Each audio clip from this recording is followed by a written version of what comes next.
Have you ever wondered why some people seem to attract peace, clarity, and even wealth, while others are stuck in a cycle of stress, confusion, and lack? It's not just about how hard you work. It's not even about how smart you are. The truth is, your mind may be standing in the way of your own abundance. But what if I told you that a shift in how you see the world could unlock a life not just of inner peace, but of real, tangible prosperity? And no, I'm not talking about a quick fix or some magic formula. I'm talking about ancient truths, practiced for thousands of years by those who understood the mind deeper than we ever dared to look. By the end of this video, you will carry with you powerful teachings that could change the way you live and the way money flows into your life. Let's begin. There's a saying in Zen: before enlightenment, chop wood, carry water. After enlightenment, chop wood, carry water. At first glance, it might sound simple, even boring, but hidden in this teaching is a secret. Real transformation doesn't come from changing the outside. It comes from transforming the inside. Your outer world reflects your inner world. That's why today we start not with money, but with the mind. Teaching 1. Turn your gaze inward. You spend your life watching the world, watching people, watching numbers, watching notifications. But how often do you stop and watch yourself? Before you can fix your finances, your career, your relationships, you must learn to observe your thoughts. Where does your attention go? Where does your energy flow? In the monastery, we learned where the mind goes, energy follows. And where energy goes, results grow. So sit quietly, even for a few minutes, not to empty the mind, but to see it clearly. This is the first gate to mastery. Teaching 2. Train the mind like a muscle. Imagine trying to build strength without ever training your body. It's the same with the mind. Discipline isn't just doing things when you feel like it. It's doing the right thing, especially when you don't.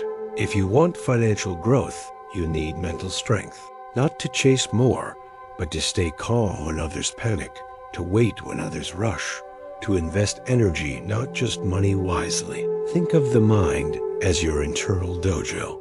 Every thought, every choice is a repetition. Are you training fear or focus? Teaching 3.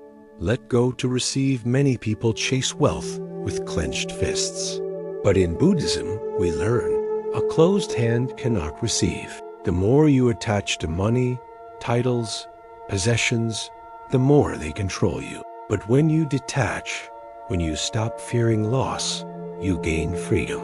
It doesn't mean giving everything away. It means recognizing that nothing owns you. And from that freedom, you act with clarity, not desperation. Clarity attracts prosperity. Teaching 4. Notice the 5 thieves of peace. There are 5 obstacles that rob your inner peace and your potential. 1. Sensual desire, always needing more. 2. Ill will, resentment toward others. 3. Sloth, mental laziness. 4. Restlessness, constant overthinking. 5. Doubt, lack of trust in yourself or your path. These are like holes in a bucket. No matter how much abundance life pours into you, it leaks away unless you seal these gaps. When they arise, don't judge. Just notice. Breathe. That's awareness, and it's stronger than you think. Teaching 5. Consistency over intensity. Modern life praises speed, hustle, overnight success. But bamboo doesn't grow overnight. It spends years growing invisible roots before it ever breaks the surface. The same is true for financial success and personal peace. Meditate a little, save a little, learn a little every day. That rhythm creates resilience. That patience builds prosperity. Teaching 6. Your environment is your mirror. In the temple, we clean every corner, even those no one sees. Why? Because the outer reflects the inner. Your room, your relationships, your routines, they mirror your mind. If you want clarity, simplify. If you want focus, remove the noise. Create an environment where peace and prosperity feel natural. Teaching 7. You are not your thoughts. Here's the deepest truth. You are not your thoughts. You are the one watching them. If your mind says, "I'll never succeed," that's not truth. It's just noise. Learn to pause, recognize, and let it pass. You are the sky. Thoughts are just weather. When you realize this, fear loses its grip and prosperity becomes a choice. Teaching 8. Use suffering as a doorway. Every painful moment in your life holds a hidden key. When we suffer, we often shut down, complain, or resist.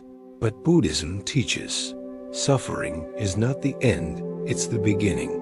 Your suffering reveals where you are still clinging, still resisting, still asleep. Look at it gently. Ask, what is this teaching me? What belief must I release? Where can I grow? Money struggles, relationship wounds, low self-worth, they're not punishments. They're invitations. Teaching 9. Flow with impermanence. Nothing lasts. Not success. Not failure. Not even life. This is not meant to depress you, but to free you. When you understand that everything changes, you stop fearing loss. You stop chasing endlessly. You become present, and presence is power. When you make financial decisions, life decisions, from presence, not fear, you become unshakable. Teaching 10. Choose simplicity. More is not always better. A bigger house, a faster car, a longer to-do list, it can lead to a more cluttered life. But simplicity sharpens the mind. Simplicity creates space for insight. Simplify your money habits. Simplify your schedule. Simplify your goal. Not to do less, but to live more clearly. Teaching 11. Energy is currency. Everything is energy. Money is energy. Your words are energy. Your attention is energy. Are you spending it wisely, or leaking it through stress, comparison, or mindless distraction? Protect your energy like you protect your wallet. Where you focus, you invest. Where you invest, you grow. Teaching 12. Generosity creates flow. Give not to lose, but to open space. In Buddhism, giving is not charity, it's wisdom. When you give freely, you signal to the universe that you trust in abundance. Even a small act of generosity can ripple back into your life tenfold, not always in money, but in peace, joy, and connection. Give with intention, receive with gratitude. Teaching 13. The middle way leads to wealth. Too much discipline burns you out. Too little keeps you stuck. The Buddha taught the middle way, not too tight, not too loose. This applies to money as well. Don't obsess. Don't neglect. Find a rhythm that honors your values and sustains your joy. Wealth is not only a number, it's a state of being. Now, take a breath. Let all of this settle. This path is not a sprint. It's not even a journey. It's a remembering of who you are beneath the noise. And from that place, peace, abundance, and a life of meaning become not just possible, but inevitable. If this spoke to you, if something inside you awakened, don't keep it to yourself. Share it. Leave a comment about which teaching spoke the loudest to your heart. Subscribe if you want more. And return whenever the noise gets too loud. I'll be here. Until then, walk gently. Breathe deeply. And may your path be full of light and prosperity.